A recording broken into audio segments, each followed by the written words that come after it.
그 요즘 주위에서 그 불안하다는 말씀 하시는 분들이 많이 계십니다. 이러다가 다시 유신 시대나 오공 시대가 돌아오는 것이 아니냐라고 하는 우려를 하시는 분들이 많습니다. 그런데 이런 상황에서 헌법재판소는 계속 이제 판결을 미루고 있고, 그러니까 이제 불안이 더 증폭되고 있어서 저희가 그냥 가만히 있어서 헌재의 판결만 기다리지 말고 저희도 한번 이 사태를 한번 어떻게 볼 것인지 짚어보자라는 의도로 내란이 큰 소리 치는 시대에 무엇을 할 것인가라는 주제로 긴급 시국 대담을 이제 마련을 했습니다. 오늘 뭐 세 분을 모셨는데요.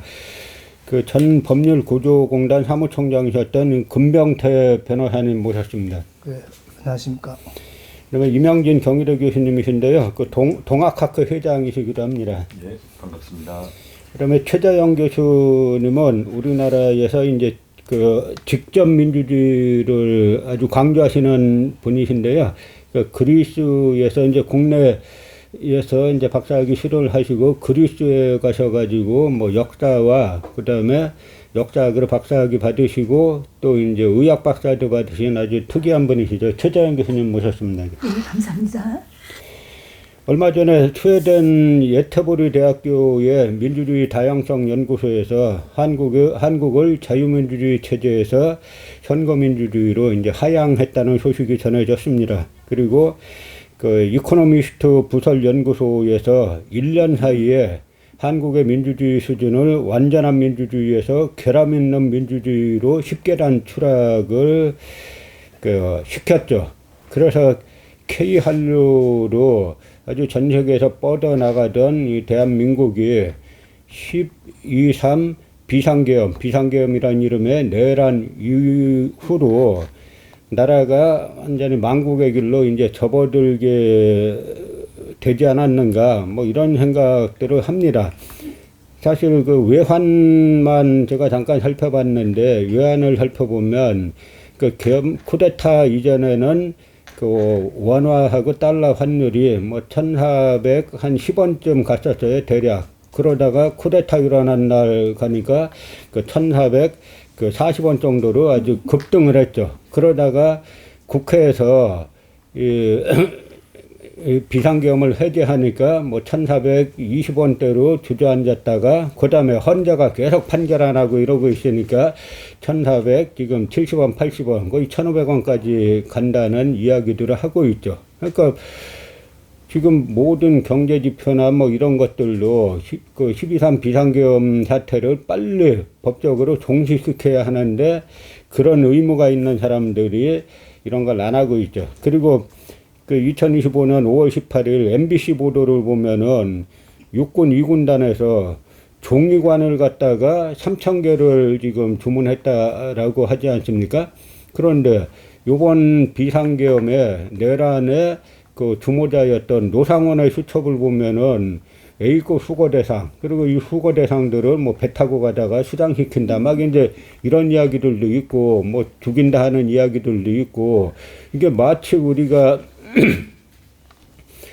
전 세계에서 부러워하던 K한류의 나라에서 완전 뭐 남미나 뭐 이런 남미도 지금 남미가 아니죠. 그 군부 독재 시절의 남미, 뭐 이 시절로 다시 돌아가는 것이 아닌가라는 분노들이 이제 치솟고 있습니다. 이런 판국에 지금 헌법재판소는 그 한덕수 권한대행에 대한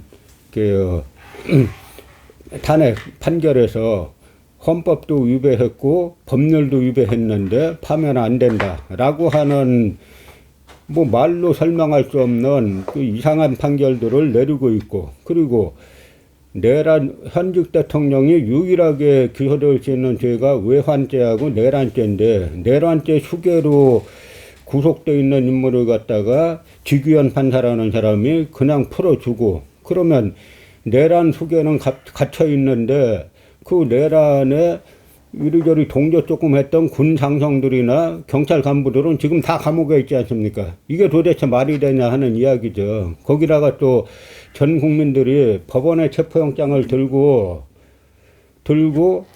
체포영장을 집행하러 용산 대통령실 갔는데 경호처에서 이걸 무력동원해서 막았잖아요.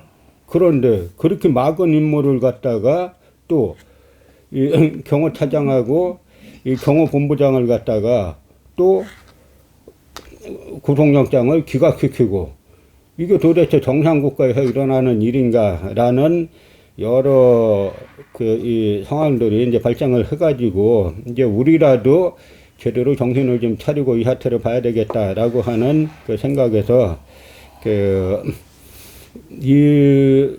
뭐 이제 시국 관련 긴급 대담을 이제 시작을 했는데요. 첫 번째 저희가 그 대담 주제를 잡은 것이 오늘이 이제 이재명 이제 민주당 대표 2심 선고예요. 사실 저희가 그 2심 선고가 이제 과연 무죄가 나오겠느냐 상당한 이제 의구심을 가지고 지금 이 12.3 내란 사태 이후로 헌법재판소와 법원에 대한 뭐 검찰은 원래부터 국민 신뢰가 별로 없었는데 법원에 대한 국민 신뢰가 대단히 많이 추락했어요. 이제 이런 상황에서 이 2심 법원이 과연 그 무죄를 내리겠는가라는 의구심을 가지고 있었는데 뭐 다행히 오늘 보니까 이제 그 2심 무죄를 내렸습니다. 그래서 저희가 오늘 순서대로 요 이재명 대표의 2심 그 판결을 그 시작으로 이야기를 이어가겠습니다. 요 2심 판결은 그 김동태 변호사님께서 뭐 어떻게 보고 계셨고 처음에 이 검찰의 기소부터 지금 1심과 2심에 이르기까지를 어떻게 이제 보셨는지 한번 말씀해 주시기 바랍니다. 예. 이재명 대표에 대한 기소 내용은 두 가지가 있는데, 한 가지는 김문기라는 사람을 모른다고 발언한 내용, 그 발언이 거짓말이다. 이런 점과, 두 번째로 국토부에서 용도 변경에 관하여 협박을 받았다. 이런 발언이 또 거짓말이다. 이렇게 해서 기소됐는데, 이 지금 공직선거법의 그 거짓말을 처벌하고자 하는 것은 당선된 사람이 여러 가지 거짓말을 해가지고 그 거짓말로 많은 이익을 보고 당선이 된 경우에 그런 것을 처벌하고자 하는 그런 것에서 출발한 법률인데, 이것이 오히려 낙선한 사람, 어떻게 보면은 그 낙선한 사람도 거짓말을 할 수는 있지만 그 거짓말로 결국은 국민의 판단을 받았다고 볼 수 있는데, 그 낙선된 사람에 대해서 기소까지 하는 이런 참 뭐 부당한 일을 시작을 한 거지요. 그래서 1심에서 일부 유죄로 결국 실형 선고를 받았는데, 이번 2심 판결에 의해서 모두 무죄가 된 것은 정말 아주 당연히 그렇게 되어야 될, 당리로서 무죄가 되어야 될 사건이 무죄가 된 것이다. 이렇게 참 기뻐할 만한 일이라고 생각이 되고요. 앞으로는 공직선거법 위반에 이런 죄를 좀 더 개정을 해가지고 당선자에 대해서만 기소를 할 수 있도록 한다든가 이런 조치도 필요하다고 봅니다. 하여튼 아무튼 이번 2심의 무죄 선고는 우리나라 민주주의 발전에 상당한 일보를 내디뎠다고 그렇게 생각을 합니다. 네, 마찬가지로 지금 이 기소 자체가 문제가 되는 게 변호사님 말씀대로 원래 이 선거법 처벌 조항 자체가 부정한 방법으로 당선을 막는 게 목적인데, 그것도 국회의원 선거도 아니고 시장 선거도 아니고 대통령 선거에서 당선자가 낙선자를 기소한 예는 우리나라 그야말로 이 환국 정부 들어선 이후로 처음 있는 일이죠. 또 하나는 형평성에 어긋나는 거죠. 윤석열 후보도 후보 시절에 그 부인 김건희 여사가 그 도이치모터스 사건 있지 않습니까? 이걸 갖다 손해놨다 그랬어요. 그런데 실제로 그 한국거래소 자료에 의하면은 김건희 여사는 13억 9천만 원을 벌었고, 최은순 그 어머니인 최은순 여사는 9억 원을 벌어서 도합 23억 원을 벌었어요. 그럼 23억 원을 벌은 사람은 손해났다고 거짓말한 거는 기소를 안 하고, 그다음에 누구를 뭐 알았네 몰랐네 뭐 그 국토부에서 어쨌든 공문 보냈잖아요. 그 공문을 보고 느낀 걸 갖다가 뭐 느낀 거 이야기한 걸 갖다가 그 무슨 죽을 죄를 진 것처럼 이렇게 해 왔다가 다행히 2심 판결에서 그 제대로 된 판결이 났다고 생각하는데요. 원래 대선이란 건 이런 겁니다. 예전에 그 김영삼 대통령 때 그 대선 앞두고 김대중 대통령 후보의 그 비자금 문제가 나왔잖아요. 그러니까 김영삼 대통령이 당시 그 김태정 검찰총장을 불러서 이거 수사하지 말라 그러잖아요. 그게 뭐냐면 이 한 국가 전체를 바라보고 그 이게 전국을 운영하는 건데 특히 대통령 선거 같은 경우는 이 국민이 판단했잖아요. 판단해갖고 당선되시면 끝난 거지. 그걸 갖다 낙선자를 끝까지 사법살인하겠다고 이런 예는 한국뿐만 아니라 전 세계도 찾기가 아주 힘든 그런 예죠. 그래서 이 부분에 대해서 우리 이명진 그 교수님은 어떤 생각이 드셨어요? 예, 뭐 사실 지금 온 국민이 뭐 밤잠을 못 자고 뭐 혈압 오르고 있는 이런 상황이지 않습니까? 마치 진짜 헌법재판소가 벌써 진지하게 결정해도 해야 될 당연한 사실임에도 불구하고 뭐 고구마 먹고 지금 물 안 마시는 것 같이 답답하게 짜게 없게 만들고 있습니다.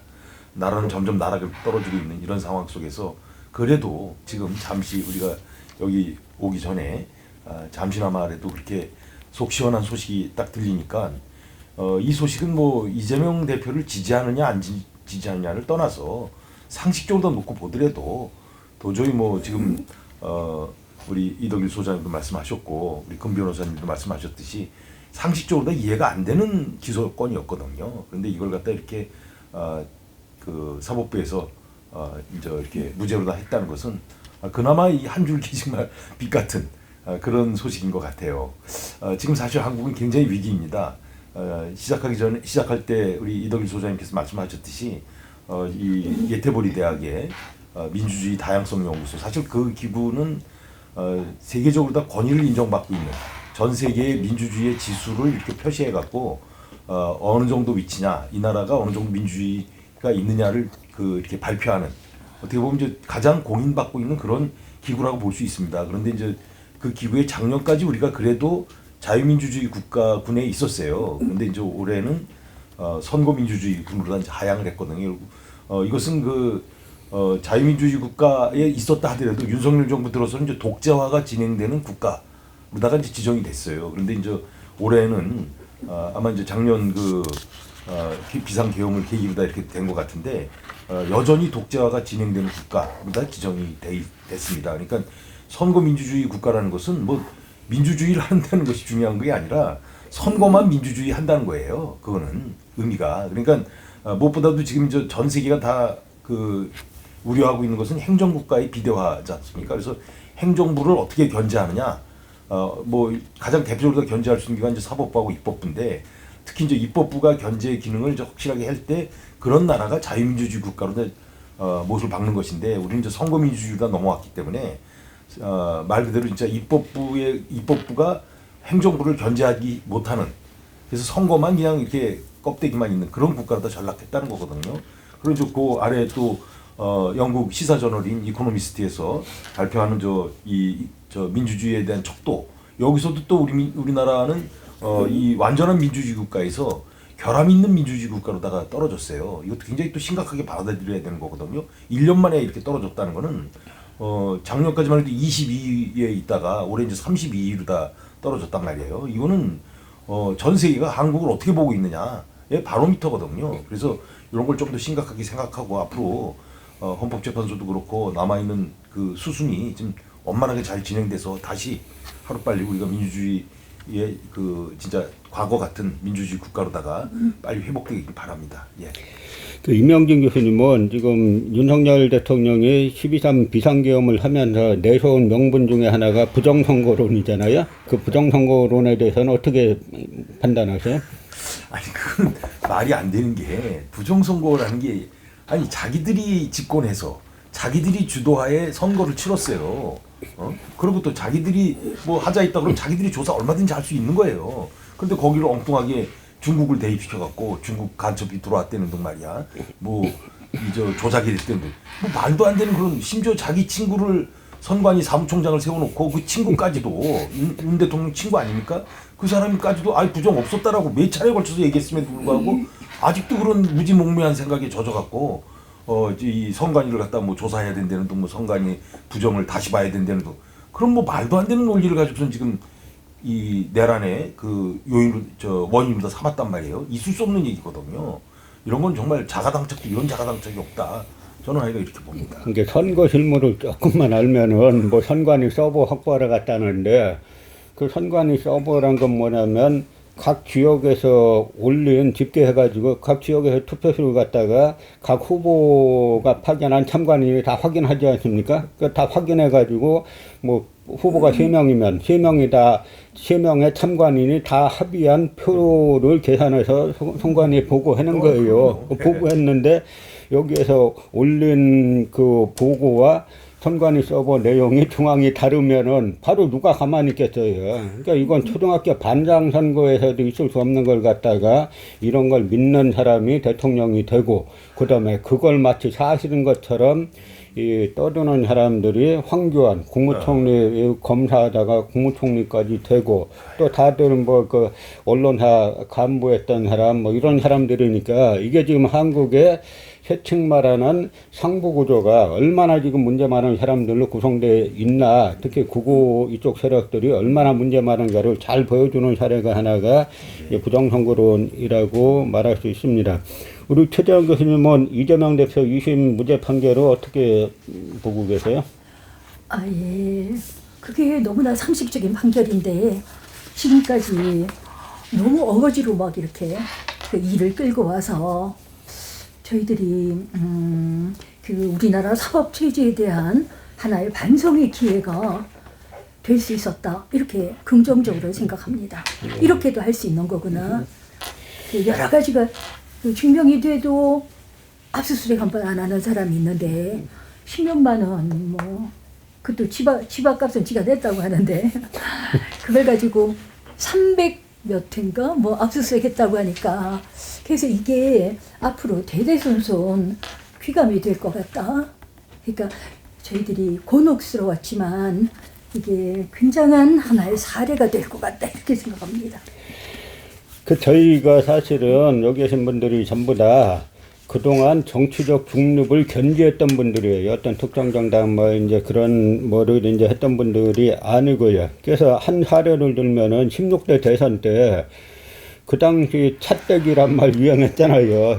저 경부고속도로 만남의 광장에서 LG그룹이 그 150억 그 있는 그 화물차에다가 150억을 실어가지고 이회창 후보에게 줬죠. 그리고 삼성도 한 150억 주고, 그 다음에 현대자동차 이쪽도 현대그룹도 한 150억 정도를 갖다가 찻대기로 그냥 차로 통째로 줬는데, 이때도 이게 그 당시 당선자인 노무현 대통령이 이회창 후보를 기소 안 했어요. 근데 뭐 선거 과정에서 뭐 누굴 안다 모른다 내가 그걸 협박으로 느꼈다 못 느꼈다 이걸 가지고 당선자가 이렇게 하다 보니까 이거는 뭐 정치적 중립이나 이 영역을 넘어서 가지고 완전히 전제주의 국가 야당을 말살하고 유신식으로 가려고 하는구나. 그럼 우리는 유신치하 전두환치하 그런 시대를 저희는 두 번 다시는 살고 싶은 생각이 없어요. 그래서 이거는 정치적 중립의 문제가 아니라 헌법을 수호하느냐 아니냐의 문제이기 때문에 제가 이제 이런 발언을 하는 겁니다. 그래서 최재형 교수님 말씀하신 대로 지금 이제 이 사건이 12.3 쿠데타가 벌어지고 나서 국민들의 상식선으로 흘러갔으면은 지금 다 정리될 문제인데 판단해야 될 판사들이, 그러니까 기소해야 될 검사들이 엉뚱한 기소들을 자꾸 하고, 판단해야 될 판사들이 엉뚱한 판결들을 하고, 헌재는 판결 안 하고, 이렇게 하면서 이 나라 사법체제에 대한 국민들의 의구심이 상당히 높아졌어요. 그런데 우리나라 국민들이 그동안 이런 게 있었습니다. 이 검찰까지는 비판하고 비난해도 사법부, 법원이나 헌재는 웬만하면 비난하지 말고 받아들이자라고 하는 국민적 공감대가 있었어요. 왜냐하면 그거마저 무너지면 더 이상 기댈 데가 없기 때문에 그런데 이런 국민적 신뢰를 가지고 지금 계속 배신하는 판결이 나오고 있다는 거죠. 사실 그래서 이 부분에는 우리가 오늘 뭐 이재명 대표가 2심에서 무죄를 받았다 아니다를 떠나가지고 똑같은 일이 발생하면 또 똑같은 상황을 겪을 거냐 하는 이런 근본적인 문제를 좀 짚어봐야 되겠다. 그래서 그 민주주의가 행정, 입법, 사법, 뭐 3권이 분리되어 있다는데 그 행정과 입법은 국민들이 직접 뽑지 않습니까? 근데 사법은 국민들이 직접 뽑는 게 아니에요. 그런데 국민들이 직접 뽑지 않는 사법이 완전 위에 군림하는데, 그럼 군림을 하면은 일반 국민들의 상식, 법감정 이런 거에 맞게 판결해야 되는데 계속 어긋나는 판결들을 계속 하고 있으니까 차제에 이 문제를 좀 잡아봐야 되겠다라는 생각이 드는 건데요.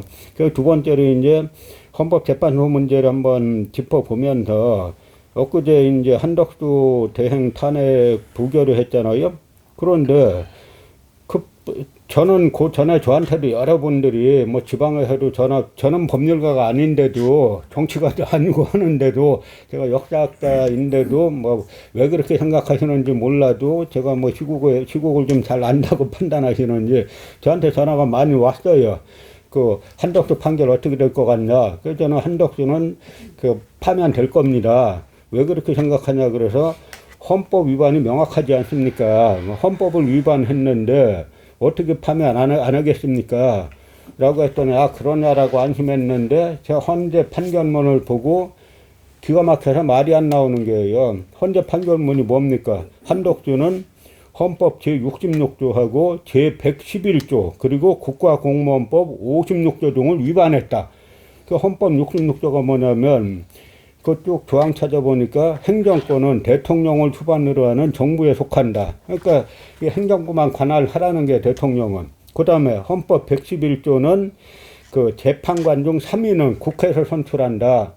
지금 한덕수 대행이 탄핵 받은 가장 중요한 요인이 뭐냐면 국회에서 3명의 헌법재판관을 임명했는데 그걸 안 하는 거잖아요. 그걸 위반했다는 거예요. 그리고 국가공무원법 56조는 뭐냐면 저는 어떻게 보면은 이게 헌법 못지않게 중요한 규정인데 모든 공무원은 법령을 준수하며 성실히 그 직무를 수행하여야 한다. 이거에 찾아보니까 그러면 법령을 준수하지 않았다는 거잖아요. 헌법을 2개나 어기고 법령을 준수하지 않았는데 파면 아니다. 뭐 이따위 판결이 어떻게 있냐 하는 이야기예요. 넌 살인 저질렀고 절도했고 다 했는데 처벌 안 한다. 이거하고 뭐가 다릅니까? 그래서 이 부분에 대해서 헌재가 판결했으니까 승복하자. 지금은 그런 상황이 아니에요. 헌재는 헌법 위반했냐 아니냐 판단하면 되잖아. 헌법과 법률을 위반했느냐 아니냐 판단하면 되는데 헌법과 법률 위반했다 그러고 파면 안 한다. 이런 헌재가 필요한가? 아주 근본적인 문제를 지금 제기하고 있는 겁니다. 그래서 뭐 우리 금병태 변호사님은 뭐 원로 법조인이시고 제가 이렇게 좀 알아보니까 법조인들로부터 존경을 받는 분인데 좀 부담 가실 수도 있는데요. 이 부분에 대해서 한덕수 탄핵을 부결한 거에 대해서 어떻게 생각하세요? 이제 이 헌법재판소에서 부결을 한 이유로 헌법과 법률 위반은 뭐 인정되지만 국민의 신임을 배반한 것은 아니다. 그러니까 파면하지 않는다. 이런데 사실 이것도 아주 확대 해석이거든요. 이 법을 해석함에 있어서 그 문헌에 아주 충실하게 하는 것이 1차적이고 확대 해석은 가능한 한 피해야 되는데 이거 뭐 법률 규정에도 없는 국민의 신임이라는 어떤 조건을 가지고 와서 국민의 신임을 배반했느냐 안 했느냐 이런 거 해가 일방적으로 배반하지 않았다고 이렇게 하는 새로운 조건을 넣었는데 이게 이제 확대 해석이고 어떻게 보면 해석의 재량권을 굉장히 범위를 넘어선 거죠. 어떻게 보면은 좀 결론을 먼저 내놓고 그 결론을 정당화하는 사회로 국민의 신임이라는 걸 억지로 끌고 왔다 이렇게까지 말씀드릴 수 있는데 하여튼 뭐 헌법재판소의 그 구성원들인 헌법재판관들이 사실은 국민의 이제 그 선거에서 선출된 분들이 아니고 그러니까 국민의 어떤 의사에 저기 가까이 있는 분들이 아니고 뭐 법원을 통해서라든가 대통령을 통해서라든가 이렇게 간접적으로 뭐 정당성이 인정되는 분들이니까 그 국민의 그 뭐 의사를 정확하게 반영하지 않기 때문에 이런 일이 저기 생긴다고 보니까 다음에는 예를 들어 헌법재판소가 계속 그 존속한다 하더라도 이 헌법재판관의 그 임명 절차를 대폭 고쳐서 국민이 직접 많이 관여한다든가 아니면 최소한 국회가 막 거의 많이 관여한다든가 이런 식으로 바뀌어야 된다고 생각을 합니다. 그 변호사님 말씀 들어보고 비로소 이해가 갔어요. 제가 이 헌재에서 한 판결문을 여러 번 봤는데 무슨 말인지 이해가 안 갔어요. 뭐냐면 그 헌법 및 법률 위반이 임명권자인 대통령을 통해 간접적으로 부여된 국민의 신임을 배반한 경우에 해당한다고 단정할 수 없다. 그래가지고 제가 여러 번 봤는데 이게 도대체 무슨 말인지 이해가 안 갔는데 보니까 이 변호사님 말씀 들어보니까 핵심은 이제 국민의 신임이 핵심이네요. 이제 국민의 신임을 배반한 경우에 해당한다고 단정할 수 없다. 그럼 국민의 신임 국민투표 해봤어요. 뭘 해봤어요? 뭘 알아가지고.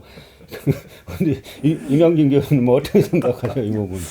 아니 뭐 어이없는 게 지금 한두 건이 아닌데 특히 이제 한덕수 전 총리를 이번에 지금 그 탄핵 올라간 걸 기각시킨 거는 사실 이제 그분이 위헌했다는 건 인정을 했어요.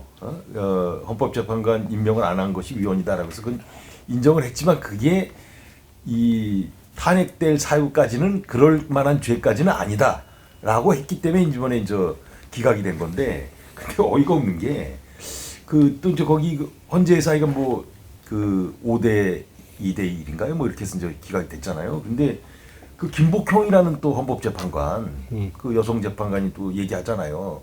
아예 위헌도 아니라는 거야. 그 저 마은혁 그 헌재 그 재판관을 임명 안 한 것이 위헌이 아니래. 왜 아니냐라고 했더니 그런 뭐 그 임명권, 그러니까 대통령이 헌법재판관에 임명하는 기한이 없다는 거예요. 기한이 뭐 없다는 거야. 그러니까 바로 할 수도 있고 한 뭐 몇 달 뒤에 할 수도 있고 심지어 1년 뒤에 할 수도 있고. 아니 이런 어지가 어디 있어요? 근데 또 어이없는 게 이 사람 이 헌법재판관 8명이 또 한 20일 전에는 그 헌법재판관 임명 3명 안 한 것은 위헌이라고 자기들이 또 합의를 했어요. 그러니까 이게 뭐냐고. 화나게 하는 거야 국민들을. 도대체 법이라는 게 상식을 기반해야 되는 거 아니에요? 근데 이 사람들은 보면은 상식이 아니야. 자기들 즉흥적인 자기들 논리 위주로 다 하고 있는 거야. 그래서 이런 사람들 우리가 믿고 헌법재판관으로다가 뽑아서 뭐 월급 주고 있다. 이건 말이 안 되잖아요. 무슨 이런 뭐 법이 어딨냐고 이렇게 집행하는 법관들이 어디 있어요. 아니 진짜 뭐 그 헌법재판관 사람들 볼 때마다 화가 나 지금 이 신뢰가 다 깨졌어요.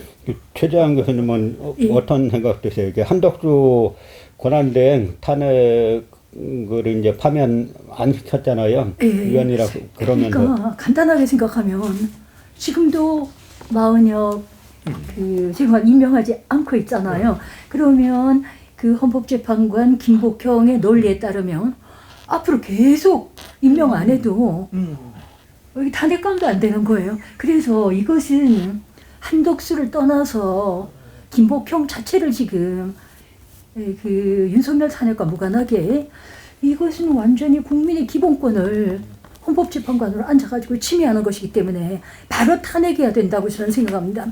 그러니까 그 김복형이 저런 소리를 하고 있는 이유가 국회가 너무나 무능하다. 저는 이렇게 봅니다.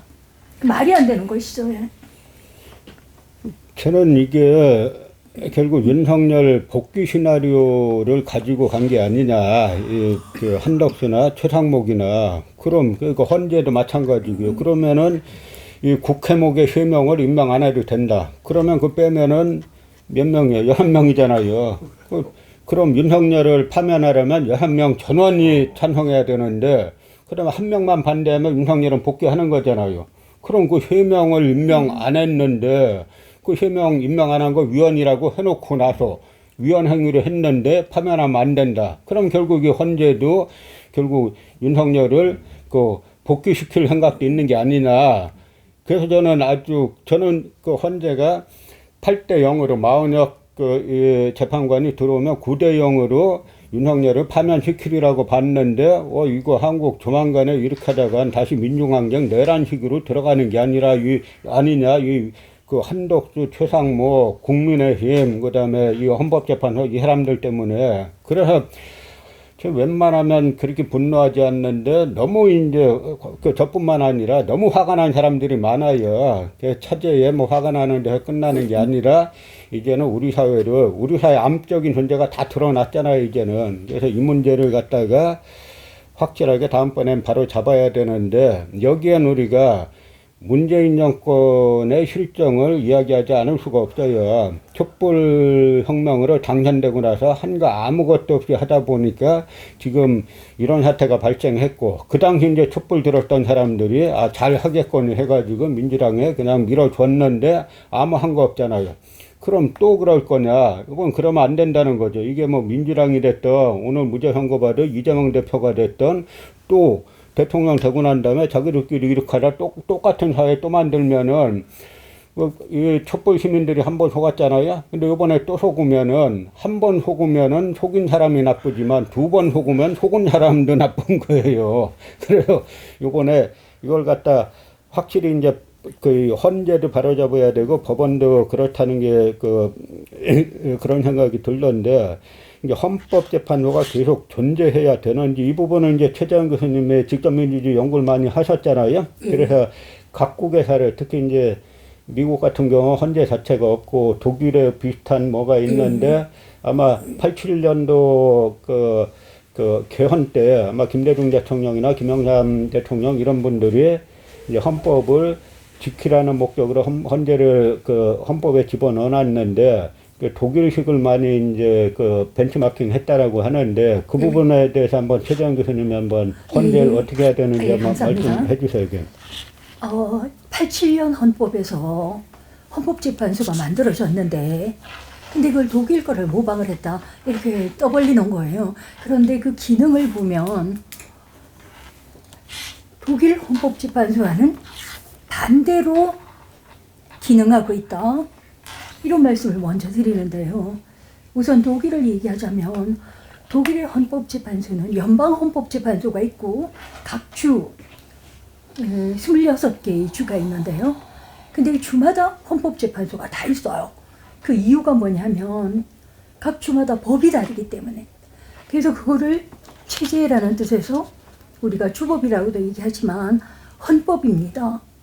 그런데 각 주마다 헌법이 다르니까 주마다 헌법재판소가 있단 말이에요. 그러면 각 주의 헌법재판소와 연방헌법재판소 간에는 치열하게 법리 다툼이 일어나는 거예요. 뿐이 아니라 그 각 주마다 대법원이 다 따로 있어요. 그러니까 헌법재판소도 말하자면 27개가 되겠죠. 근데 그뿐만이 아니라 대법원도 이게 또 판결을 잘못했다, 이제 억울하면 헌법재판소에 올라오기 때문에 대법원 일반 재판소죠. 대법원과 헌법재판소 간에도 치열하게 법리 다툼이 일어나기 때문에 여기에서는 헌법재판소의 독주라는 게 있을 수가 없는 것이죠. 그런데 우리나라에서는 87년 헌법이 만들어지면서 전두환이 그 헌법재판소는 헌법에 의해서 만들어진 건데, 만들어지고 난 뒤에 헌법재판소를 움직이는 헌법재판소 법이라는 게 있어요. 그게 68조에 뭐라고 규정을 해놨냐면, 일반 재판소, 우리 3심급이죠. 대법원까지 재판을 잘못한 것은 헌법재판소에 재판소원을 할 수 없다, 이렇게 규정을 해놨어요.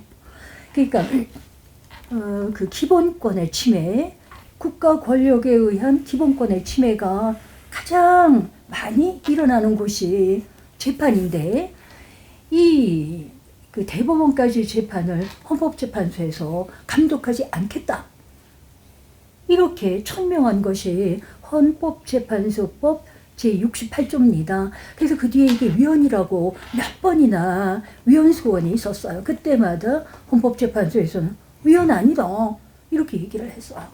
그러니 헌법재판소에서 법을 수호를 해야 되는데 잘못된 재판에 대해서 전혀 감독하지 않겠다.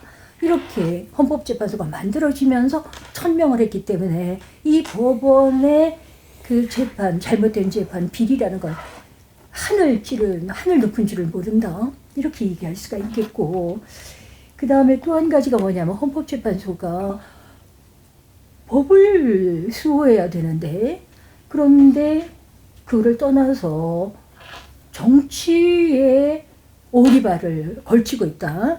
그게 독일에서는 그런 게 없어요. 그게 헌법 제111조인데 요즘에 문제가 되고 있는 국회를 통과한 탄핵심판권 그리고 정당 해산권을 9명의 헌법재판관이 갖고 있다는 것은 세상에 어디에도 이런 게 없어요.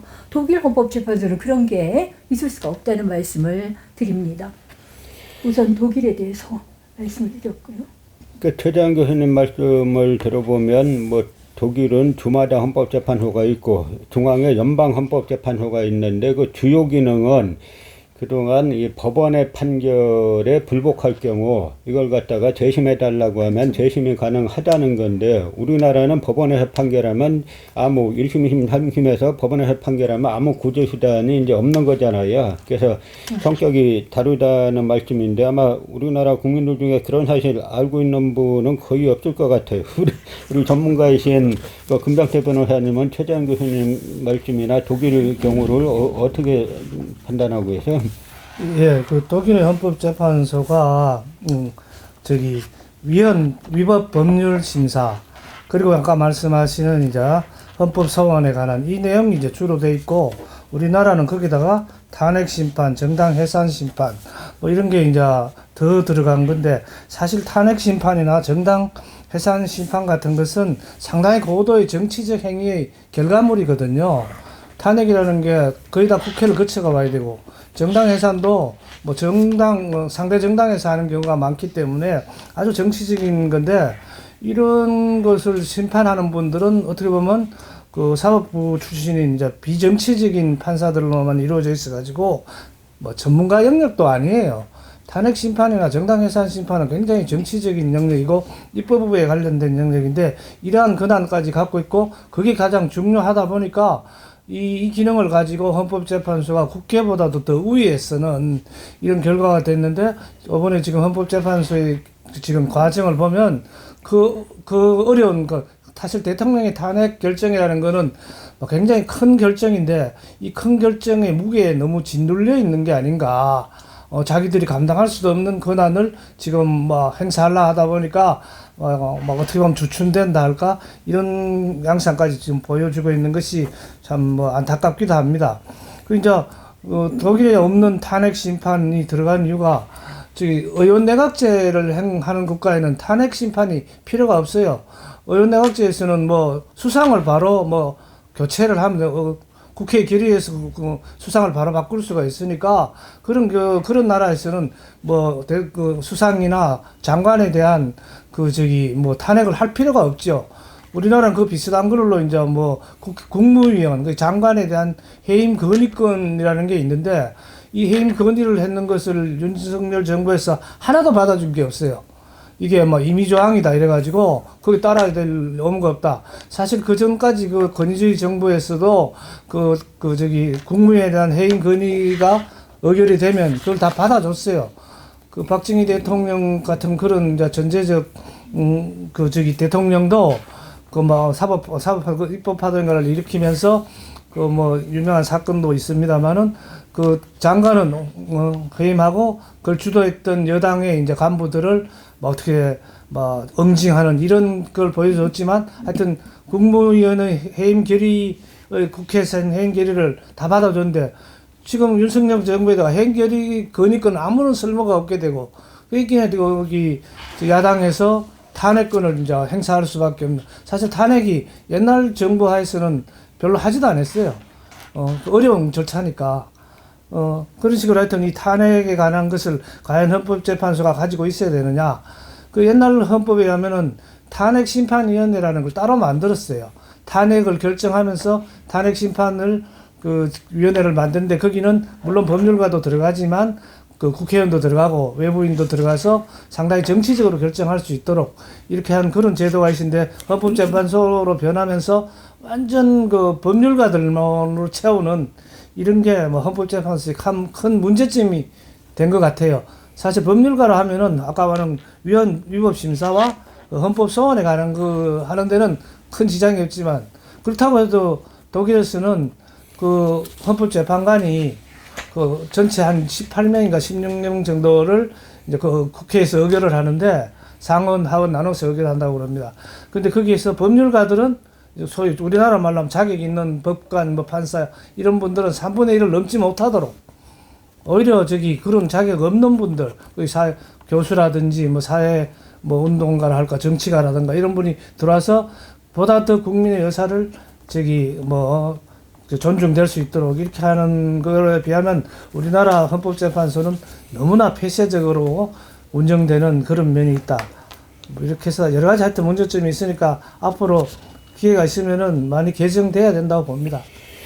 독일은 나치를 경험하고 나서 다시는 나치가 안 되겠다라고 해서 많은 고심을 했는데 우리도 이승만 시절부터 계속 이제 독재를 겪으면서 87년 헌법을 만들었는데 지금 와 보니까 많은 결함이 이제 있는 것 같아요. 그리고 또 하나는 아까 제 기억이 정확하진 않은데 박정희 정권 때 아마 오치성 내무부 장관을 갖다가 이제 국회에서 해임 건의를 하니까 거기에 이제 야당뿐만 아니라 여당도 몇 사람 그 여당 의원도 했잖아요. 그래서 그 유명한 김성곤 쌍용그룹 만든 김성곤 의원이 그 중정 끌려가서 코시험을 불러 뒤졌다는 그런데 그렇게 의원들 여당 의원들 끌고 가서 그 뭐 코시험은 불 질를 망정 그 박정희 대통령도 일단 해임 건의안 국회에서 했으면 일단 해임을 시켰어요. 근데 지금 우리나라 항상 보면은 항상 언론 문제가 또 나오잖아요. 언론을 보면은 국회가 탄핵한 게 무슨 대단히 불법한 것처럼 탄핵권 국회에 있어요. 그러면 대통령은 거부권이 있잖아요.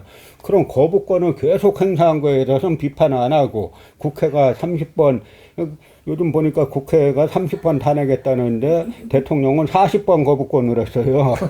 그러면 40번 거부권 한 거는 이야기 안 하고 국회 탄핵한 것만 가지고 계속 이제 이야기를 하는데요. 그래서 이번 차제에 이 부분을 확실히 잡아야 되겠다라고 하는데 결국 이제 지금 변호사님 말씀대로 결국 독일에서 나치 경험을 겪어 보니까 나치 때도 여러 이제 판사들이 나치에다 부역했잖아요. 그 당시 제가 기록을 보니까 그 독일도 이제 그 연합국 군정을 했잖아요. 미군, 소련 뭐 군정을 했는데 거기 군정장관 이야기가 뭐냐면 나치에 부역하지 않은 지식인 찾기가 어렵다는 거예요.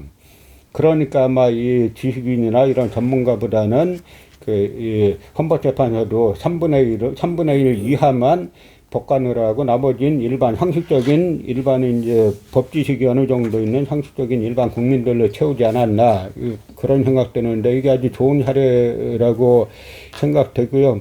그 이명규 교수님은 정치학자시니까 그럼 이 경우 이걸 갖다 헌법재판관을 지금같이 뭐 각자 대통령 몇 명, 국회 몇 명, 뭐 대법원장 몇 명 해야 될 것 같아 아니면 차라리 이것도 투표를 해야 될 것 같아 어떤 게 좋을 것 같습니까? 이건 뭐 당연히 그 지금 시기에 이 시스템은 바뀌어야 돼요.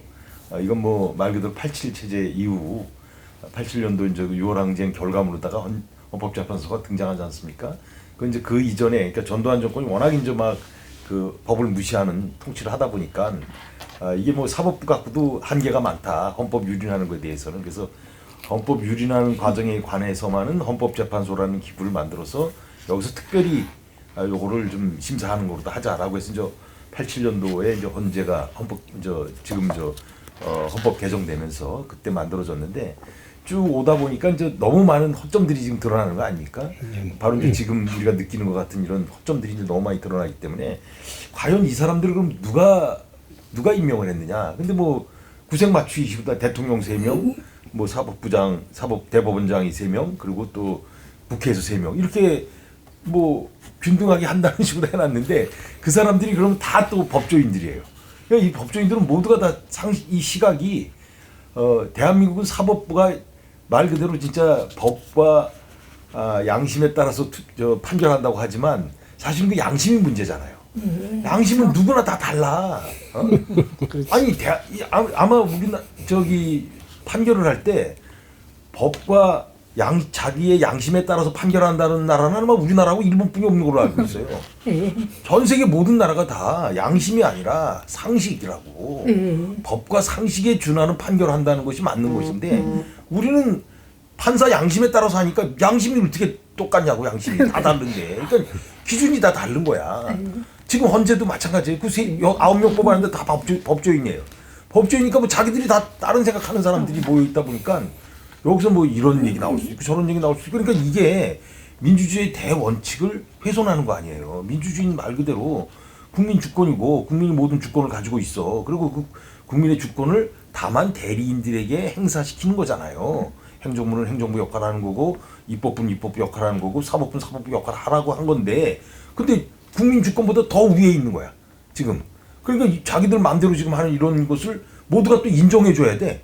법이 그렇게 돼 있으니까. 그래서 차제에 이제 우리가 지금은 아직 이런 얘기할 때가 아니죠. 뭐 개헌 얘기할 때가 아니지만 앞으로 개헌 뭐 새 정부가 들어서고 그래서 개헌이 시작되면은 그동안 이제 미비했던 것들 다 좀 취합을 해갖고 헌법재판소도 이제 정상화시키고자 한다면은 헌법재판소에서 이런 그 초법적인 진짜 뭐 민주주의의 그 기본 원칙을 위배하는 권한 주는 거 이건 없애야 돼요. 맞아요. 이건 뭐 대통령 탄핵 같은 거를 국민이 뽑아갖고 대통령을 했는데 국민들이 탄핵시켰어. 그러면 그게 국민의 대표기관인 의회에서 탄핵시켰다면 그게 국민의 뜻을 봐야 되잖아요. 그러면 거기서 결정 끝나야 되는데 헌법재판소로 또 가. 이 사람들이 지금 넉 달째 지금 끌고 있는 거 아니에요. 아니면은 헌재로 가지 말고 국회에서 한 다음에 그다음에 국민투표 차라리 국민투표를 한번 붙이면은 하죠. 그럼 예. 벌써 다 끝났어요. 예. 국민투표 뭐 이런 사건 같은 경우 한 열흘이면은 국민투표 할 수 있거든요. 그럼요. 그럼 간단하게 국민의사 물어봐 결정 날 수 있는 승부하기도 중요한 사건이에요. 좋고. 근데도 불구하고 8명 헌법재판관의 의견에 따라서 지금 그 사람들의 양심에 맡기고 있어. 양심이 어떻게 하냐고. 그놈의 양심이 어떻게 다 똑같아. 근데 이번 또 보니까 그 조심 판사가 윤석열 네. 그 이 부분에 조심 판사 정영식 판사가 윤석열이 추천했잖아요. 그럼 자기를 추천한 그러니까 이번에 2명이 각하 의견인데 각하 의견 낸 사람의 조한창 재판관은 국힘에서 국민의힘에서 추천했고 그다음에 정영식은 윤석열이 추천했고 그런데 이 사람들 논리가 뭐냐면 그 권한대행도 그 국회 그 3분의 2가 동의해야 된다는 거잖아요. 아니 우리가 권한대행을 뽑았어요. 그러게 말이야. 그 국민들이 투표해서 권한대행을 이런 초등학생도 할 수 없는 논리를 갖다가 헌법재판관이라는 사람이 버젓이하는데 이런 헌재에게 이런 막강한 권한을 줘야 되느냐. 이거 앞으로 그런데 여기에서 대선과 개헌을 저는 지금은 연동해서 안 된다고 생각해요. 현재 지금 개헌론 떠드는 거는 그 집권 연장이나 이 정치권에 가까운 사람들이 자기네 사적이 카르텔로 하는 거라고 생각하고 이번 대선은 무조건 내란 세력을 종식시키고 일단 민주정부를 들어서는데 그런 부분에 자기가 어쨌든 되면은 이런 민주사회를 만들겠다는 차원에서 뭐 개헌은 공약으로 내걸 수 있어도 뭐 이걸 가지고 연동하는 건 상당히 지금 상황에서 이제 위험하다는 생각이 듭니다. 그 헌재 문제 뭐 나중에 다시 우리가 한번 이제 직접 민주주의 얘기할 때 다시 조금 얘기가 나올 것 같고요.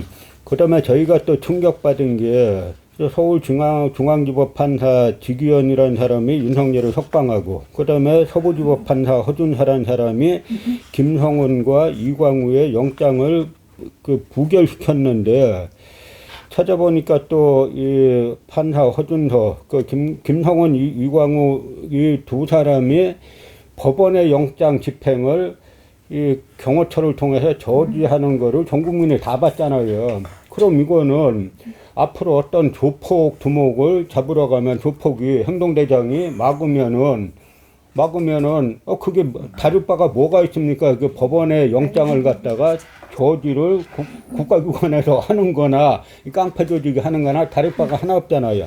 그래서 찾아보니까 이 허준서란 사람은 예전에 코로나19 때 그 전광훈 목사가 그 금지령 어기고 그 집회를 하다가 거기서 1000여 명 이상 이게 이제 감염자가 나왔잖아요. 그래서 200몇 명에 대한 구상권을 청구했더니 이 허준서 판사가 전광훈에게 또 무죄를 줬어요.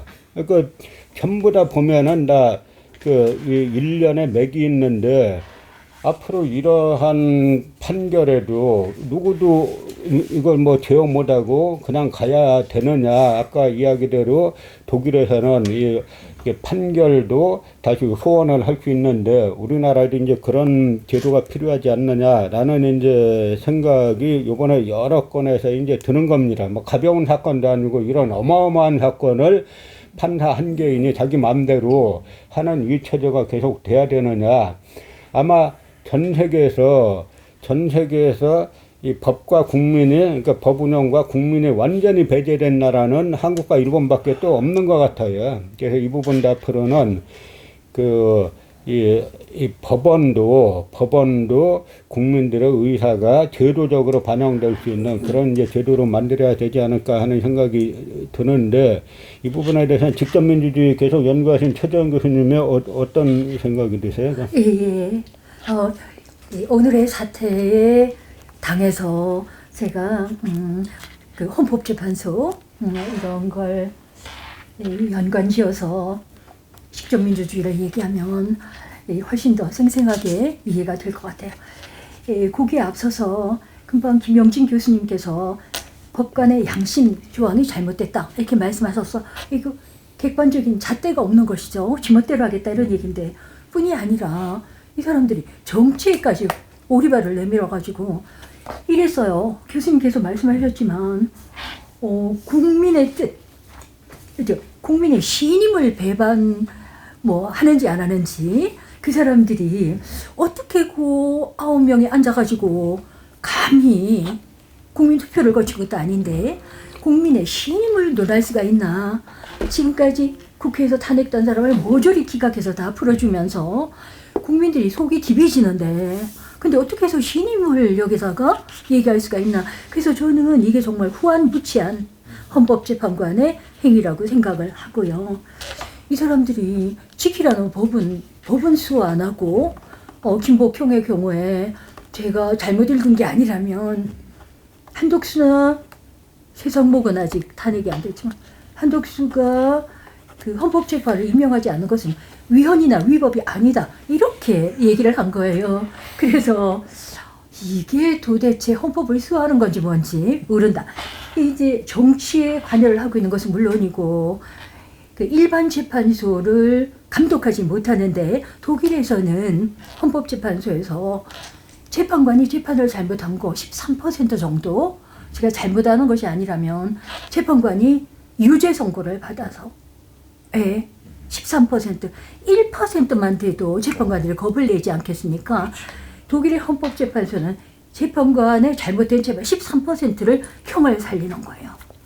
근데 우리나라는 어떻게 되냐? 재판관들이 판례를 통해서 입법 행위를 하는 거예요. 그래서 아무리 재판을 잘못해도 벌을 받지 않도록 하는.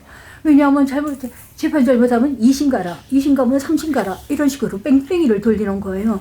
그래서 전상화 변호사라고 너무 억울하니까 너희들이 왜 판례를 통해서 입법을 하냐.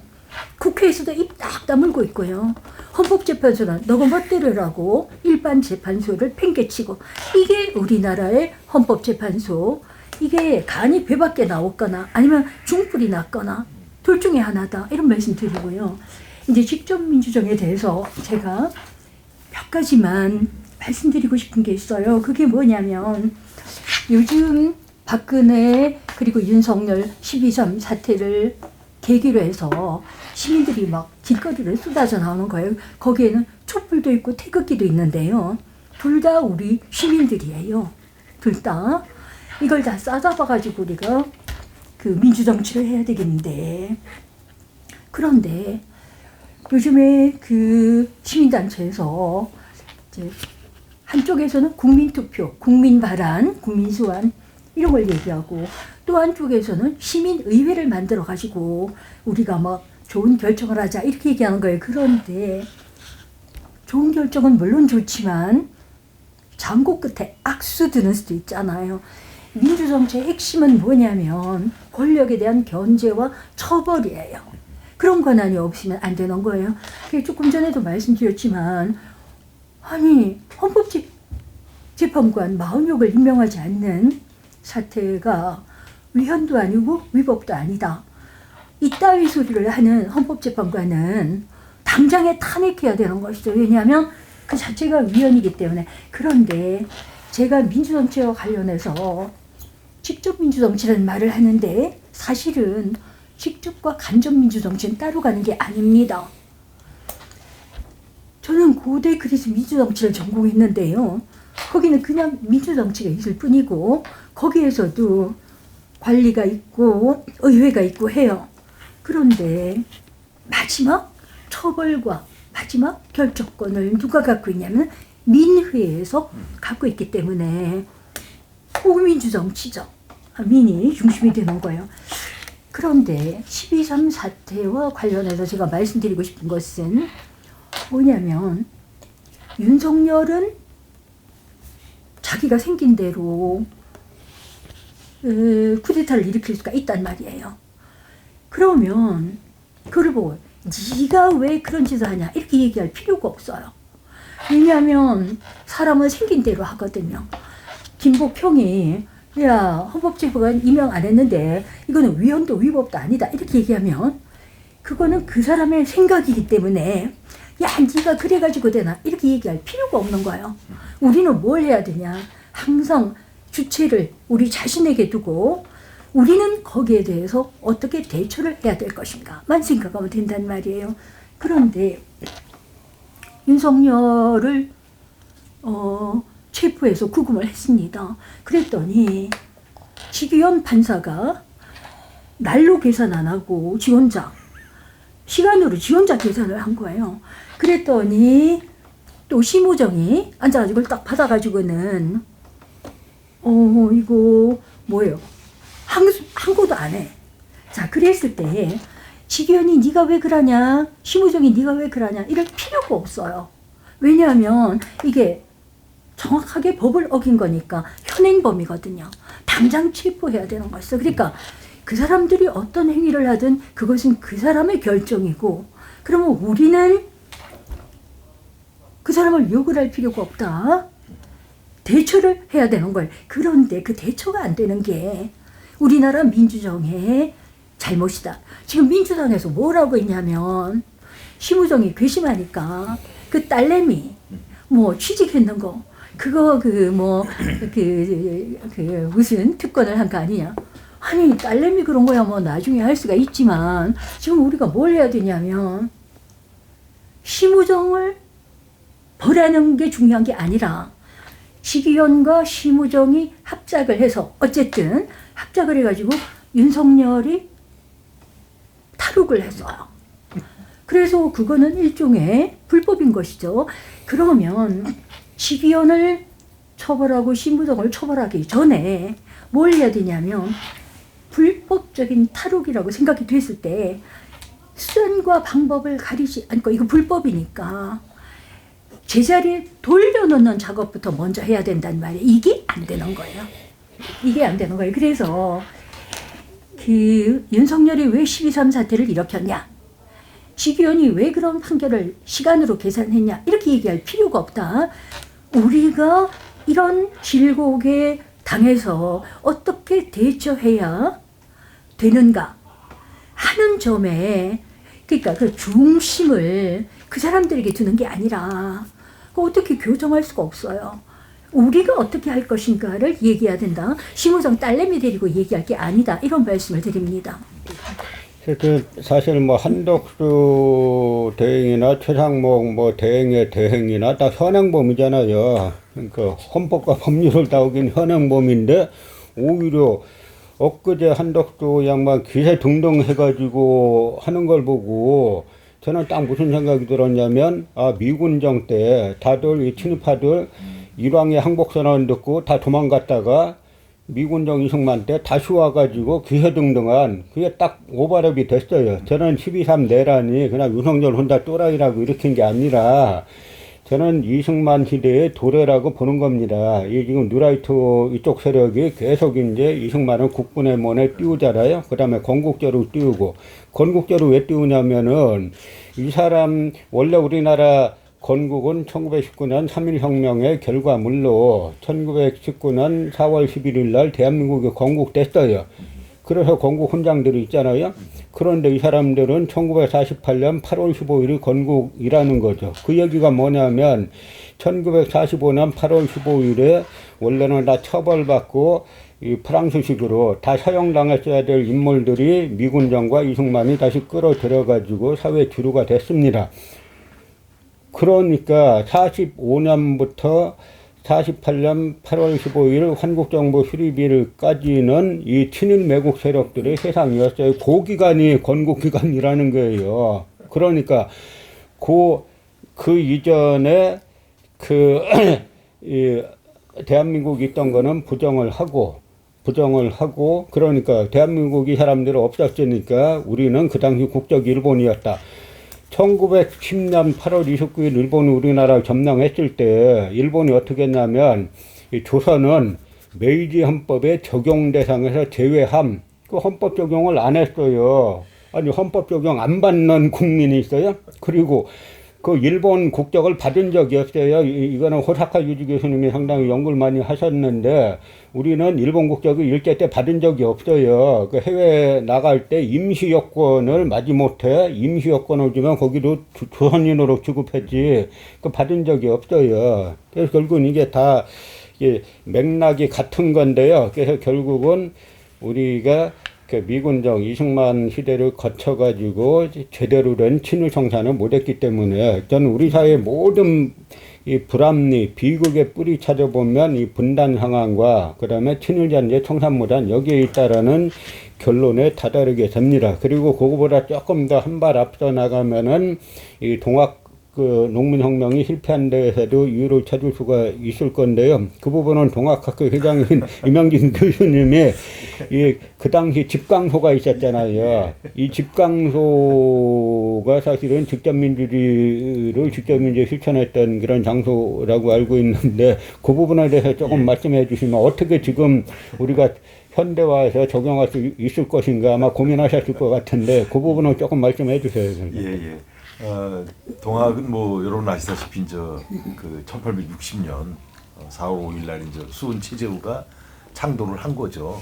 그건 뭐 지금은 뭐 천도교라는 종교로 바뀌었지만 그 당시엔 종교가 아니었고 종교라는 말 자체가 없었을 때니까요. 말하자면 저 성리학이라든가 뭐 이런 식으로 또 뭐 유도 불도 뭐 이런 식으로 다 하는 식으로 다 도로 따지면은 뭐 하늘에 도달해서 천도라고 그랬고 학으로 따지면 우리 학문이다. 그래서 이제 동학이라고 이름을 붙인 건데 그 동학의 이제 핵심은 모든 사람이 다 이제 평등하다, 하늘을 모시고 있는 평등한 존재다라고 해서 이제 그게 삽시간에 이제 민중사회에 확산이 된 거죠. 그래서 이제 민중사회에 확산된 그 동학도들에 의해서 이제 일으킨 것이 바로 1894년 가보년에 있은 동학혁명이었는데 동학혁명은 뭐 1차와 2차로 다 나눠지지 않습니까? 그래서 1차 동학혁명이 이루어졌을 때 이제 전주 화약을 맺고 해산을 했죠. 근데 그냥 해산한 게 아니라 적어도 동학도들이 장악한 지역에 있어서는 동학도들도 행정에 참여할 수 있게 하자 해서 이제 만들어진 게 직강소란 말이에요. 그래서 직강소는 말 그대로 진짜 지금으로 따지면 지방자치 그리고 민이 직접 정치 행정에 참여하는 거니까 그리고 민의 의사가 반영되는 정책이 이루어진 거니까 그래서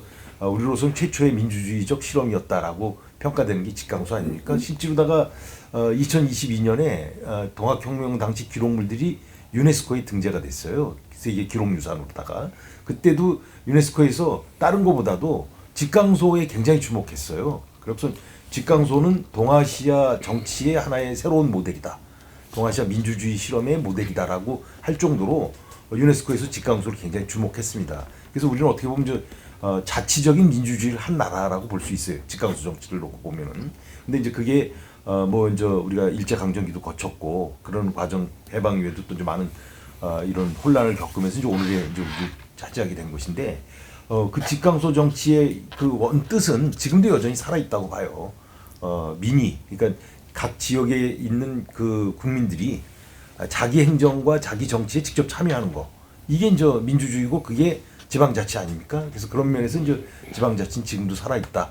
그리고 동학의 정신도 그 당시 많이 이제 탄압에 의해서 쇠퇴되고 이랬다 하더라도 여전히 지금도 동학 정신은 살아있다고 보는 거죠. 그래서 동학은 아마 앞으로도 한국적 가치로서, 한국의 그런 뭐 비전으로서 영원히 저는 남을지 않을까라고 생각해 봅니다. 이제 시간이 이제 많이 흘러가지고요. 마지막 주제로 저희가 한번 사회 대개혁에 대해서 한번 말씀을 좀 나눠봤으면 좋겠다 싶은데요. 사실 이제는 7공화국이 들어설 때가 됐어요. 근데 지금 뭐 워낙 지금은 내란 세력과 헌정질서 수호 세력과 내란 세력과의 싸움이기 때문에 지금 뭐 계엄 문제 가지고 전면화할 경우에 또 이 내란 세력들이 그거 가지고 또 사태를 흐트러서 엉뚱한 쪽으로 이제 끌고 갈 거기 때문에 요번 대선은 그냥 뭐 현안 빨리 치러가지고 이 내란 세력을 이제 정리하는 게 가장 큰 화두가 돼야 될 것 같고요. 그러나 요번에 뭐 이재명 대표나 민주당 이쪽은 반드시 공약의 가장 큰 공약으로 우리 사회를 대개혁하겠다라고 하는 공약은 반드시 내셔야 될 거로 보고요. 그럼 사회 대개혁 속에는 물론 이제 뭐 역사 문제도 바로잡고 교육 문제도 바로잡고 여러 법 문제도 바로잡고 하는 문제들이 있지 않습니까?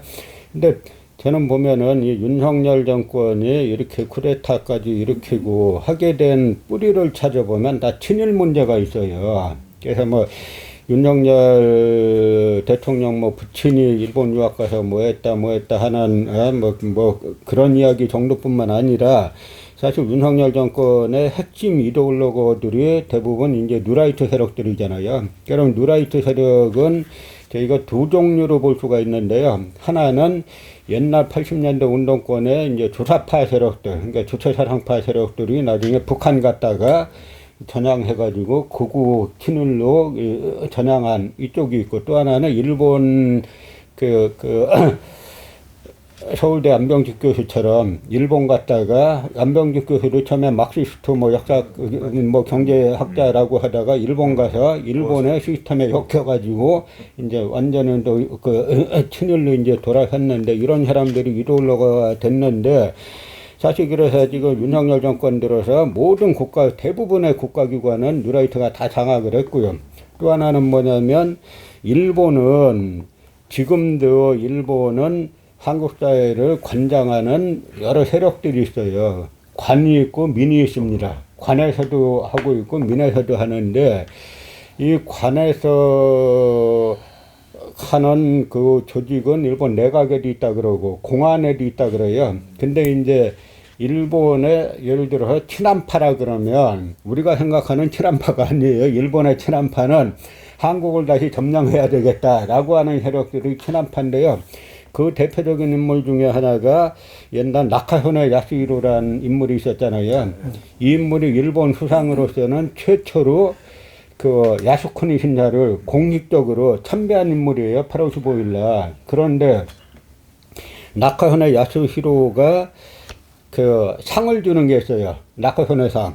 이걸 탄 사람들을 보면은 지금 뭐냐면 2004년도에 제정했는데 제1회상 탄 사람이 박철희 서울대 교수였던 사람이에요. 그 다음에 국립 외교원 원장을 하고 지금 주일 대사로가 있죠.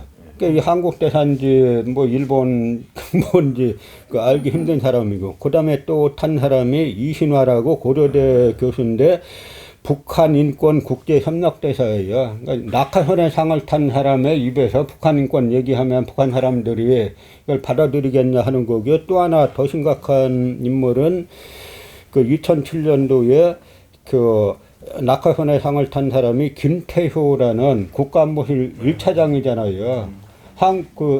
이 청와대 국가안보실 1차장이 김태효 이 사람이 모든 국방이고 뭐고 정보고 다 장악했다는 건데, 낙하선의 상을 탄 사람이 이런 한국의 모든 이 국방 정책을 장악하고 있으니까 이 나라가 진짜 망할 뻔한 경지까지 좀 갔다라고 봅니다. 그러니까 일본과 군사 협력을 하고, 그 다음에 심지어 자위대가 그 우길기 들고 공동 작전하겠다라고 나오고 있잖아요. 그럼 그러다가 대한제국이 망한 건데 그보다 더 가까이까지 그 와 있다가 봐야 되는 망국 가까이까지. 그러다 지금 이제 이거를 정리하는 수순인데요. 그래서 결국 이거를 사회 대개혁은 어떻게 해야 되느냐. 최장 교수님 말씀이나 지금 여기 계신 여러분들 말씀대로 결국은 국민들의 직접민주주의를 제도화하는 게 유일한 방법이 아니냐라는 생각이 듭니다. 법원도 마찬가지로요.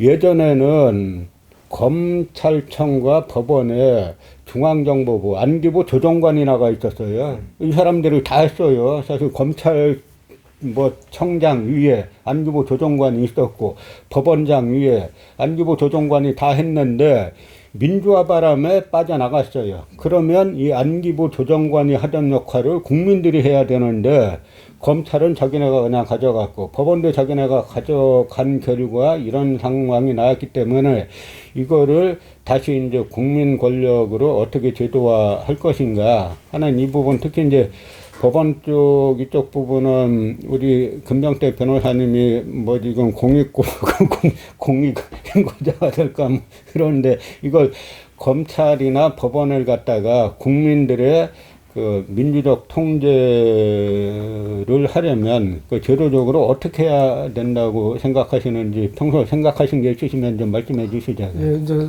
제일 큰 게 검찰이 수사권까지 갖고 있는 그것을 이제 수사권을 이제 배제시키고 기소 권한만 가지고 법정에서 이제 재판의 업무에 종사하게 하는 소위 기소청으로의 변화, 이게 굉장히 필요합니다.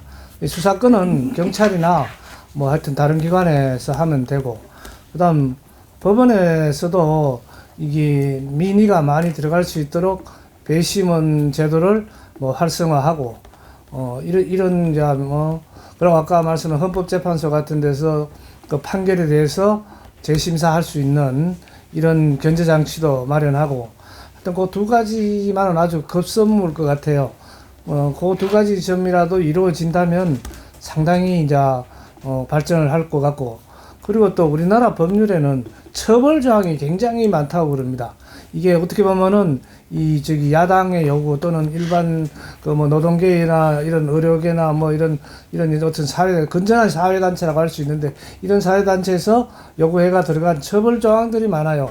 그것은 이제 좋은 의미에서 한 건데, 어떤 나쁜 짓을 한 사람에 대해서 처벌하자, 이건 좋았는데, 이 처벌 조항 때문에 검찰의 권한이 굉장히 비대해졌어요. 그건 모두 검찰 소관이니까, 물론 이제 수사권을 이제 폐지하면은 일단 그 권한이 많이 약화되겠지만, 그 처벌 조항을 좀 줄여서 그 처벌을 형사적인 게 아니라 과태료라든지 행정벌이라고 그러는데 행정제재로 해결할 수 있는 건 많이 하고, 처벌 조항을 많이 줄이는 것도 이 검찰과 법원의 비대한 권한을 줄이는 또 하나의 방법이 되가, 세세한 것들이고 이렇게 디테일한 거니까 사실 그 쉽지도 않고 뭐 그런 건데, 그래도 꾸준히 해나가야 되는 일 중에 하나라고 생각을 합니다. 그리고 뭐 그 규제 부분은 제 생각하기에는 우리나라는 다 안 된다고 그러잖아요. 그래서 그걸 갖다가 하나 몇 가지만 규제하고 나머지는 전부 다 철폐하는 일몰 그 규제 철폐가 필요하다는 생각을 제가 언뜻 해본 적이 있는데요. 그 임양진 교수님은 정치적으로 사회 대개혁이 어떤 대개혁이 필요하다고 생각하세요? 예, 일단 아까 김태호에 대한 얘기 잠깐 하셨지 않습니까? 그 안보실 차장. 사실은 지금 오늘 윤석열 정부의 그 구상, 오늘 뭐 이게 그 외교적인 것도 그렇고 국내 정치도 그렇고 그 구상은 김태호에서부터 시작됐다고 그래요. 실질적으로다가. 근데 김태호가 어떤 사람인지 뭐 지금 이 소장 얘기하셨듯이 낙하손의 상을 받은 사람인데, 그 사람은 심지어 일본의 우호적인 걸 넘어서 자위대가 국내에 상륙해야 된다라는 걸 주장할 정도로 아주 그 뭐 친일이 아니라 그 정도면 아주 숭일이죠, 숭일.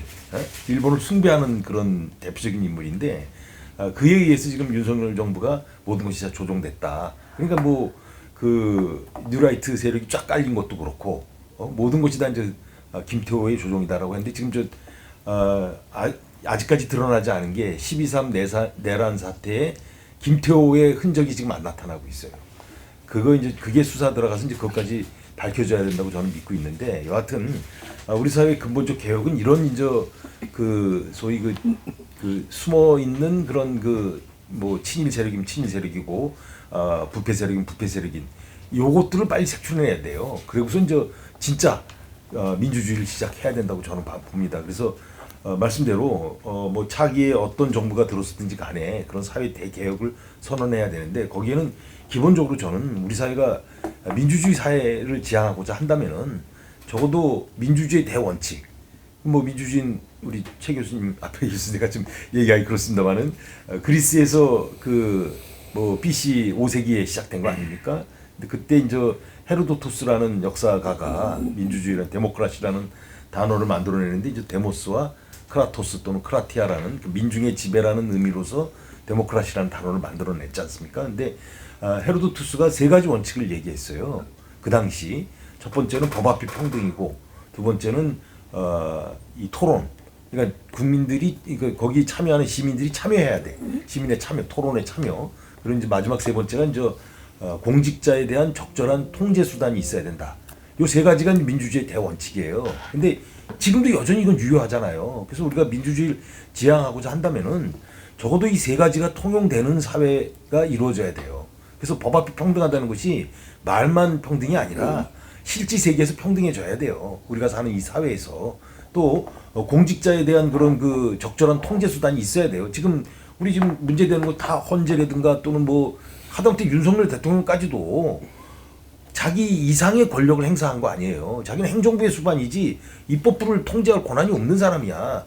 근데 입법부라든가 뭐 선관위라든가 이런 또 다른 헌법기구를 갖다 막 자기 마음대로 하려다 보니까 지금 이런 사태가 생긴 거란 말이에요. 그러니까 그런 사태가 생기기 전에 통제할 수 있는 그런 안전장치들이 좀 많이 있어야 돼요, 이제는. 그리고 이제 나아가서는 국민들이 어떻게 참여할 것이냐. 아까 뭐 직강소 같은 얘기도 했습니다만 우리는 그런 또 아름다운 전통이 있는 나라니까 그런 것이 좀 실현되는 그런 개혁으로다가 나아가는 것이 바람직하지 않은가. 아니 또 그런 개혁으로다 그런 모습의 국가로 다 가야 된다. 저는 아이가 이렇게 생각을 합니다. 그 최재한 교수님은 뭐 직접 민주주의 계속 주창하시는 분으로서 앞으로 사회 대개혁은 어떤 부분을 그렇게 대개혁해야 된다고 생각하세요? 감사합니다. 기회를 주셔서. 그런데 그 우리가 국민 발안이라든가 직접 민주가 있고요.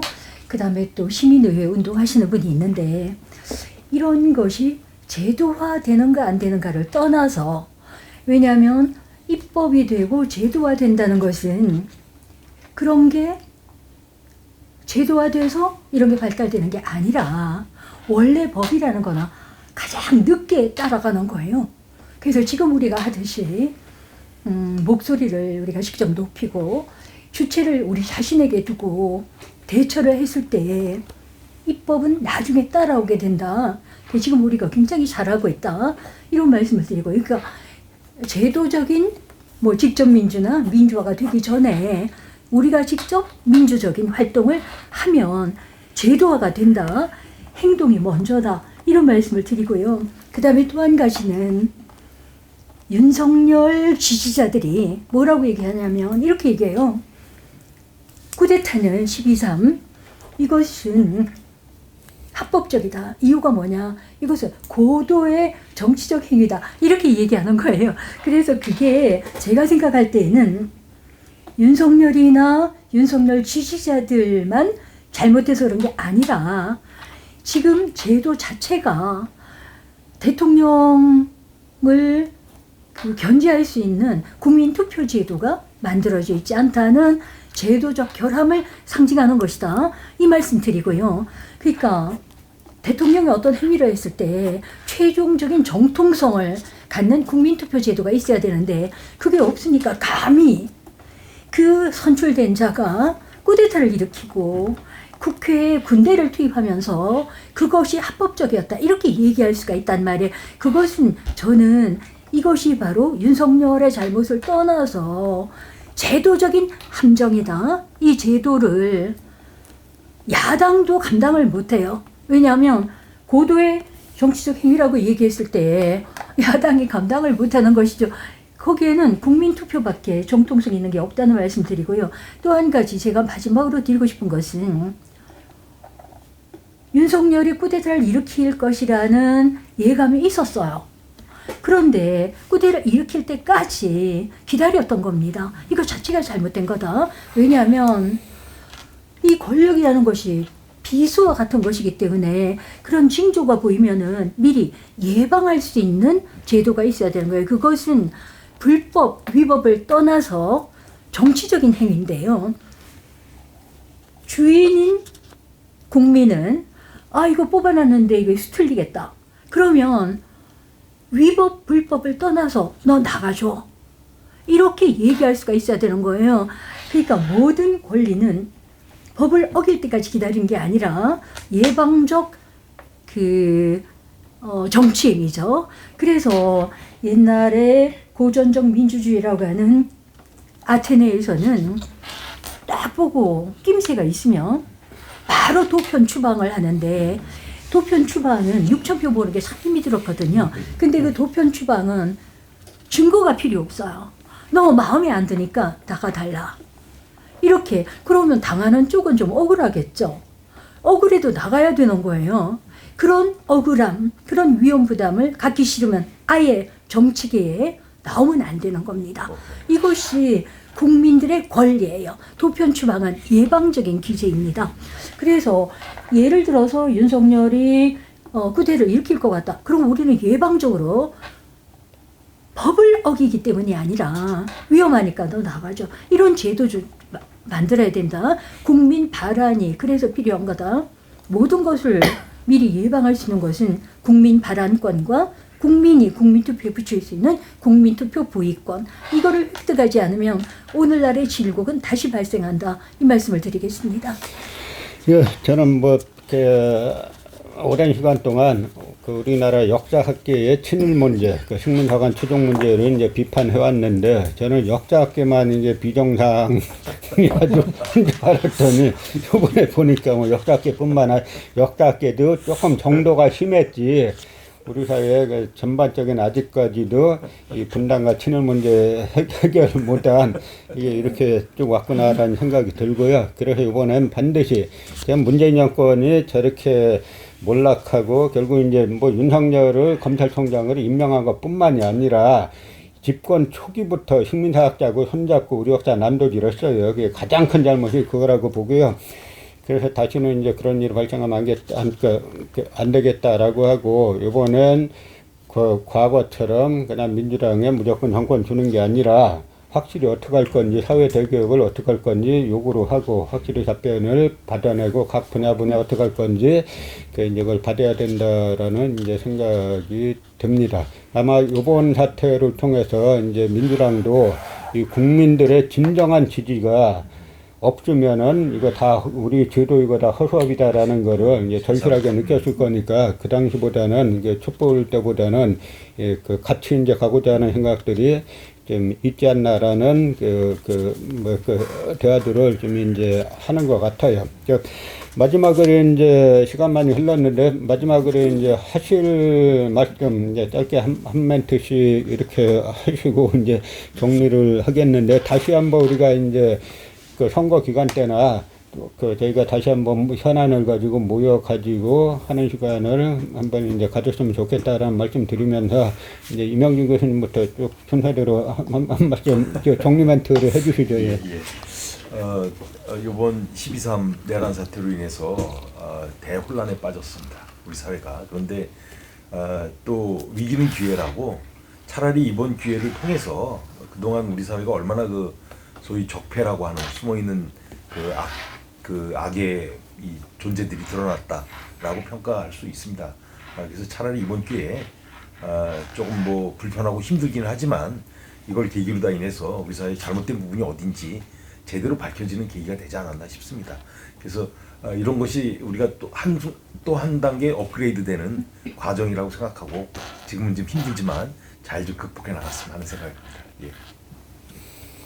예, 이번 사태를 통해서 그 적폐 세력, 그리고 풀이하자면 기존 수구 기득권 세력, 이런 집단이 되는데, 이 집단의 행패라든지 이 집단의 강고성은 아직도 굉장히 유지되고 있다. 이 집단 세력을 어떻게 견제해야 해체하느냐, 이게 우리가 해야 될 큰 일 중에 하나라고 생각을 합니다. 이번 이 내란 청선을 통해서 그것이 원만히 좀 이루어졌으면, 조금이라도 좀 이루어졌으면 좋겠습니다. 예, 예, 감사합니다. 한 가지만 마지막으로 제가 말씀드릴 것은 지금 헌법재판소에서 탄핵을 기각을 할까? 인용을 할까? 이제 우리가 궁금해 하잖아요. 그런데 저는 기각을 하든 인용을 하든 그게 우리에게 배움을 주고 약이 된다, 이렇게 생각을 합니다. 인용을 하면 뭐 더 편한 길을 갈 수가 있겠지만, 만에 하나 기각을 하게 된다면 저는 그렇게 생각을 해요.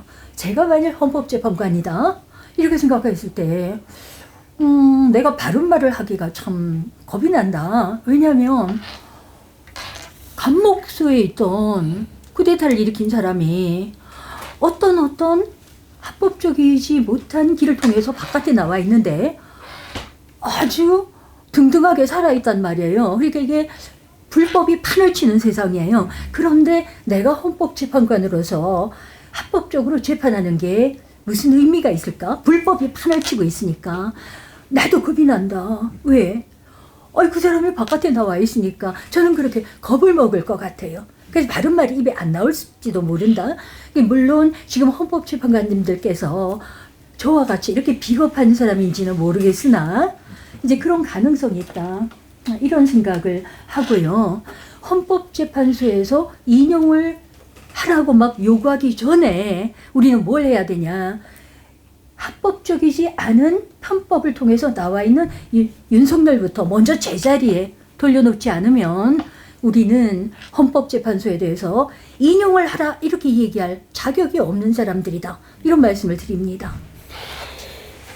우리가 이제 K한류가 그 전 세계를 잡다가 12.3 내란으로 이제 추락했는데, 사실 이번 기회가 우리의 K 데모크라시가 K 민주주의를 전 세계에 보여줄 기회라고 생각합니다. 사실 우리나라 3.1 혁명 이후에 중국의 5.4 운동이 일어났고, 우리나라 그 87년도 60 이후에 대만의 계엄령이 해제됐어요. 그러니까 사실 우리가 많은 걸 했는데 이번 우리 사태를 전 세계가 다 이제 바라보고 있습니다. 그래서 저는 그냥 헌법재판관들이 그냥 당연히 그 인용을 해서 파면시켜야 된다라고 생각하는데, 만에 하나 잘못 생각해서 기각시켰을 경우 그때는 어떻게 되냐면 저는 바로 그날부터 무정부 상태로 들어간다고 봐요. 그러니까 사실 뭐 저 사람들 태극기를 왜 드는지 모르겠는데, 성조기 들고, 제가 몇 년 전 그 3.1혁명 때 광화문 나갔더니 일장기까지 들고 나왔더라고요. 이제 이 사람들 일장기 들고 그냥 성조기 들고 하면 되는데, 지금 정상적인 법을 어긴 거는 윤석열이 헌법과 뭐 이제 법률 어긴 거는 너무 명확한데, 그럼에도 불구하고 이걸 갖다가 다시 이제 인용해서 거부해가지고 대통령직에 복귀시킨다. 그걸 대통령 하겠어요? 헌재는 남아있을 수 있겠어요? 뭐 경찰이 맡겠어요? 결국은 이제 많은 사람이 죽을 거예요. 나와가지고. 근데 이제 마지막 관건은 군이 나와가지고 그렇게 되면 윤석열한테 다시 그거는 군 통수권을 준다는 건데, 그 윤석열이 발포 명령 내리면 일반 사병들이나 장교들도 마찬가지예요. 지금 말대로 보면 그 육군 하관학교 나온 중견 간부들이 상당히 지금 이제 자괴감 느끼고 사표 내는 일이 많다 그래요. 서울의 봄을 봤는데 또다시 사람들이 일반 국민들을 향해서 과연 총을 쏘겠냐, 뭐 쏠 사람도 없지 않아 있겠지만, 그렇게 되면 이 나라는 바로 무정부 상태와 그다음에 동학농민혁명 같은 그런 이제 민중혁명의 시기로 들어가게 되는데, 헌법을 지키라고 수호하라고 만들어놓은 헌재가 그따위 판결을 한다 그러면 헌재는 없어진다고 봅니다. 많은 희생은 겪겠지만 헌재뿐만 아니라 우리 사회가 그때 되면은 수많은 진짜 그 혼란과 이런 걸 느끼게 되는데, 그래서 이 헌재가 제대로 잘 판단해가 빨리 그것도 이미 다 드러난 사건을 갖다가 판단만 하면 되는데 왜 판단 안 하고 자꾸 이렇게 온 나라를 갖다가 경제 망치고 있고 다 장사 안 된다 그러고 저 얼마나 또 무능해요. 현 대응이 우리나라 역대 저 산불 저거 하나 못 잡아가지고 지금 다 대피령 내리고 저런 무능한 체제가 계속 가야 되겠나 라는 생각이고요. 오늘 뭐 다 훌륭하신 분들 나오셔가지고 좋은 말씀 많이 하셨는데 아마 평소 갖고 계신 그 생각에 100분의 1도 말씀을 못 하신 것 같아요. 그래서 앞으로 다시 한번 이런 기회를 좀 만들었으면 좋겠다라는 이제 말씀을 드리면서 오늘 이만 마치겠습니다. 자, 수고하셨습니다. 수고하셨습니다.